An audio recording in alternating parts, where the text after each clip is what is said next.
Hello dear students, how are you? Question is, a cylinder is closed at both ends and has insulating walls. It is divided into two compartments by an insulating piston that is perpendicular to the axis of the cylinder as shown in figure. Each compartment contains 1 mole of oxygen that behaves as an ideal gas with gamma equals to 1.4. Initially, the two compartments have equal volumes and their temperatures are 550 Kelvin and 250 Kelvin. The piston is then allowed to move slowly parallel to the axis of the cylinder until it comes to rest at an equilibrium position. Find the final temperature of the two compartments.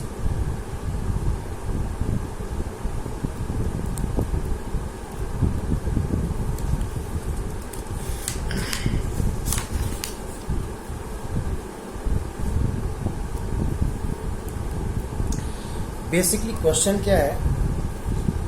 Question है कि एक ये cylinder है,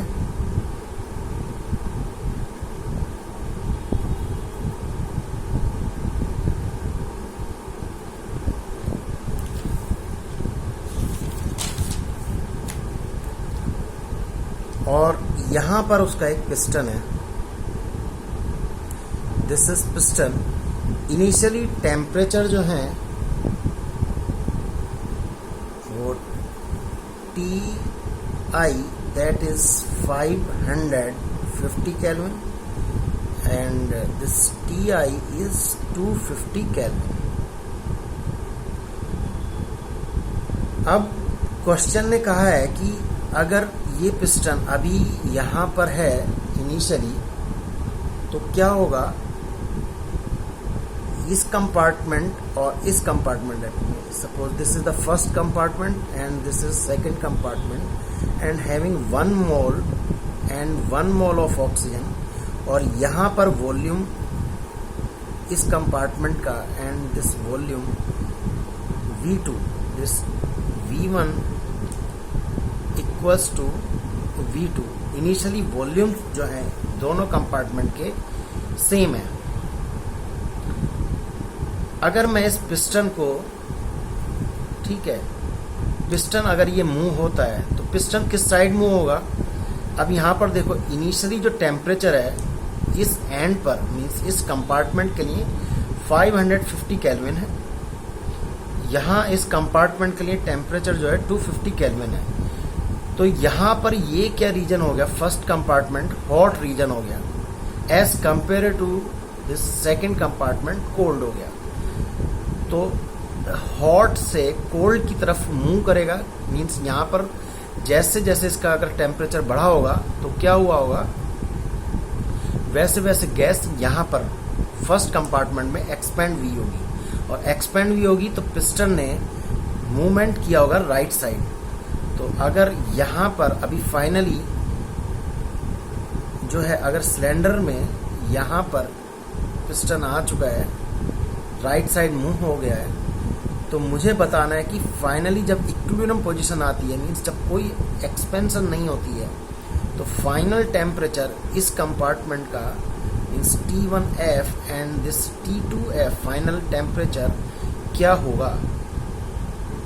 तो सबसे पहले यहाँ पर इस प्रोसेस को देखते हुए एनालाइज करें कि इस सिस्टम में होगा क्या. यहाँ पर कहा है कि पिस्टन जो है इंसुलेटिंग है, तो इसका मतलब इस कंपार्टमेंट से इस कंपार्टमेंट, मीन्स इस कंपार्टमेंट से इस कंपार्टमेंट में भी कोई हीट का फ्लो नहीं होगा, और वैसे भी ये क्या है, पूरा इंसुलेटिंग है.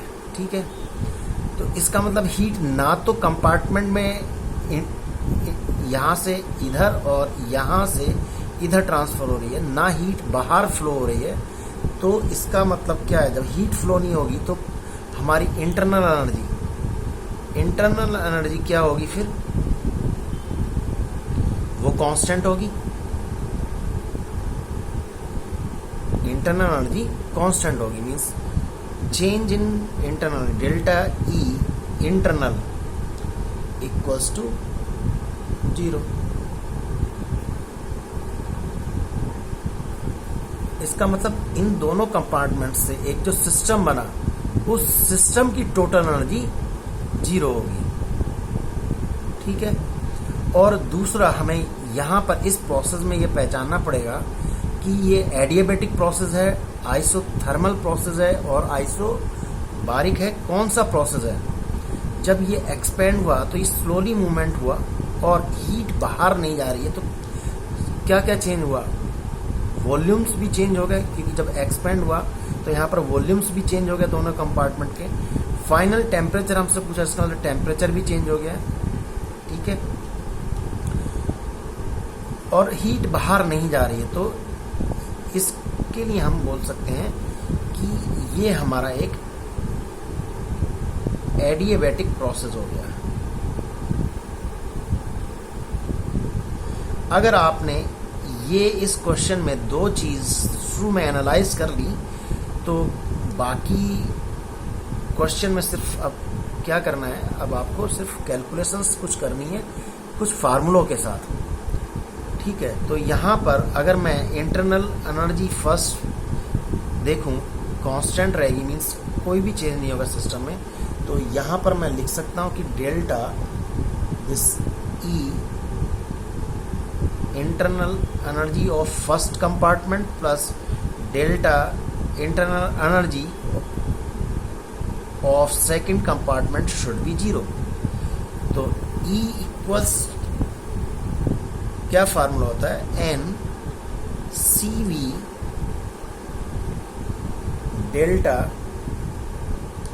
T1 compartment 1 plus N CV this is delta D2 and it should be constant, और ये कांस्टेंट होना चाहिए। यहाँ पर अब रखें तो N CV delta T1 means compartment 1 का फाइनल टेम्परेचर और इनिशियल टेम्परेचर का डिफरेंस। तो T1 final minus T1 initial plus N CV T2 final minus T2 initial equals to 0। इसको अगर कॉमन लूं तो इससे अगर डिवाइड करूंगा तो it should be cancelled out, hence from here आगे लिख देता हूं।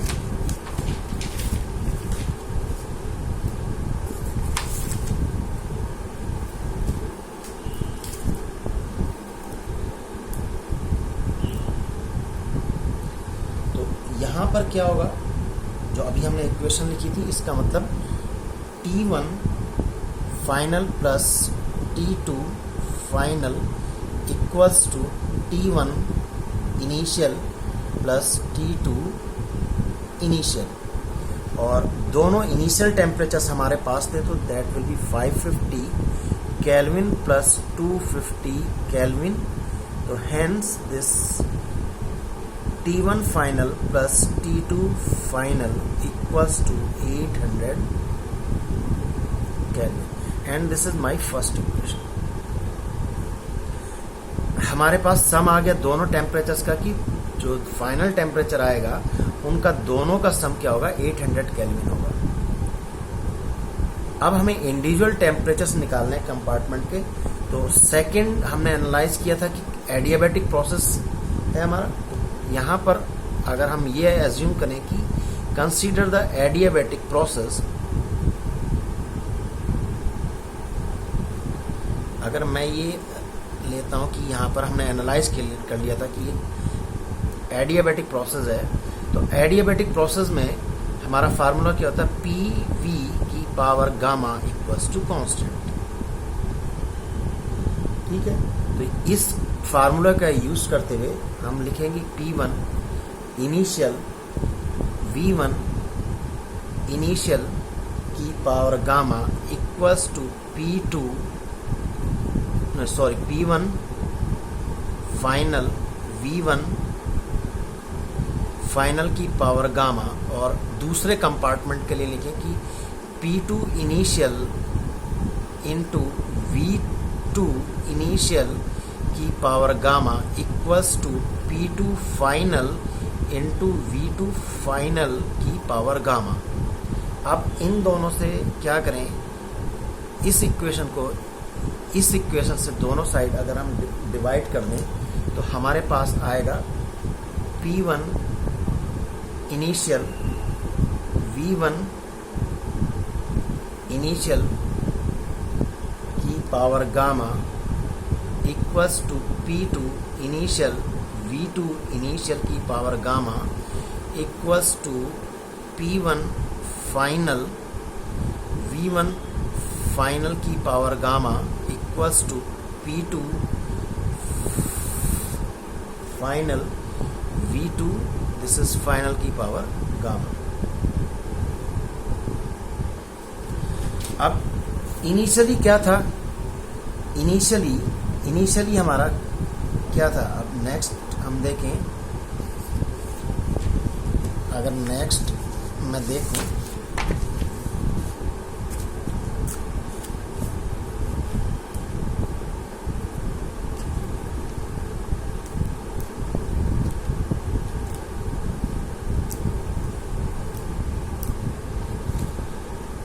इनिशियली क्या था, हमारा वॉल्यूम्स इक्वल थे, means initial volume of first compartment and initial volume of second compartment is equal.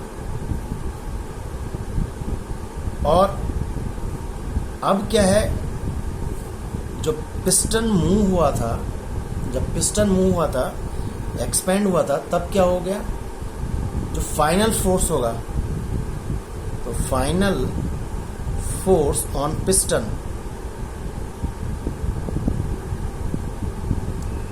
due to this final force on each side of piston के जो दोनों तरफ होगा वो सेम होगा, क्योंकि क्या है, क्यों होगा, क्योंकि यहाँ पर इक्विलिब्रियम में आ गया है। अगर ये इक्विलिब्रियम में आ गया तो इसका मतलब इधर से जो फोर्स गैस का एक्सर्ट हो रहा है तो इस तरफ से भी फोर्स उतना ही एक्सर्ट होगा। अगर ये इक्वल है तो इसका मतलब क्या होगा, and area on each side are equal. और यहाँ पर जो है, ये जो एरिया है, ठीक है, ये area total and this area is equal and this area is equal on each side. अगर एरिया एक साइड, दोनों साइड इक्वल है तो यहाँ पर मैं अगर ये लूँ pressure equals to force upon area, तो एरिया एक साइड इक्वल है तो क्या होगा, और फोर्स दोनों तरफ इक्वल है तो मीन्स दिस इज कांस्टेंट। तो क्या होगा, finally hence this compartment of one pressure final equals to compartment 2 का जो फाइनल प्रेशर है वो इक्वल हो जाएगा। तो यहाँ से मेरी इक्वेशन रिड्यूस हो गई कि P1 initial upon P2 initial equals to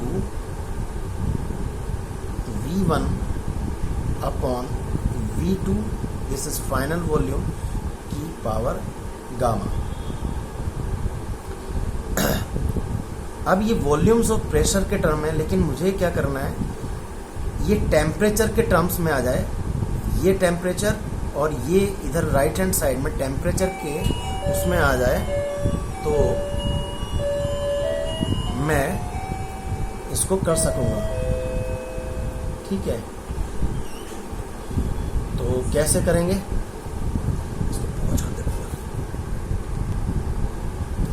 तो यहां पर अभी क्या करेंगे, आइडियल गैस इक्वेशन यूज करेंगे। तो यहां पर यूजिंग आइडियल गैस इक्वेशन, और इसको किसके टर्म्स में ले आएंगे, टेम्परेचर के।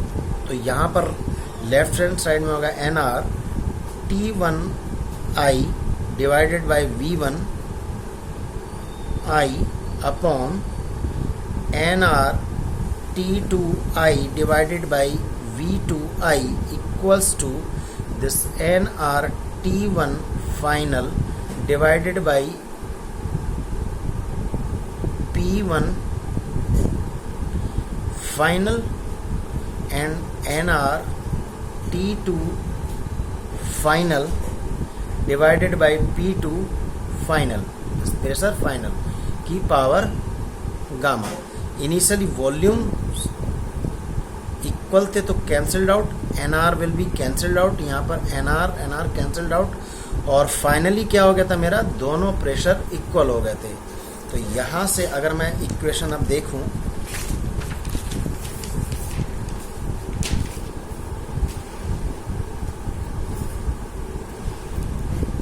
तो क्या होगा, फाइनली रिड्यूस हो जाएगी T1 initial upon T2 initial equals to T1 final upon T2 this is final की पावर गामा। और मुझे क्या चाहिए, रिलेशन चाहिए था फाइनल टेम्परेचर्स के बीच में, ठीक है। तो यहाँ से मैं अगर कैलकुलेट करूँ तो T1 final upon T2 this is final equals to T1 initial upon T2 initial की पावर 1 अपॉन गामा। तो hence from here T1 final upon T2 final equals to 550 upon 250 की पावर 1 upon 1.4 गामा की value हमें दे रखी थी। तो hence from here T1 final upon T2 final equals to this is 1.756 and this is equation 2, ठीक है। तो यहां से क्या करेंगे,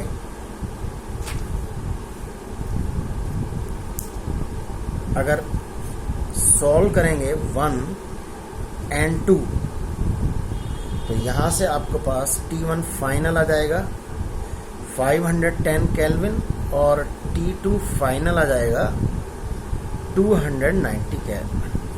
सो this is the final answer of this question.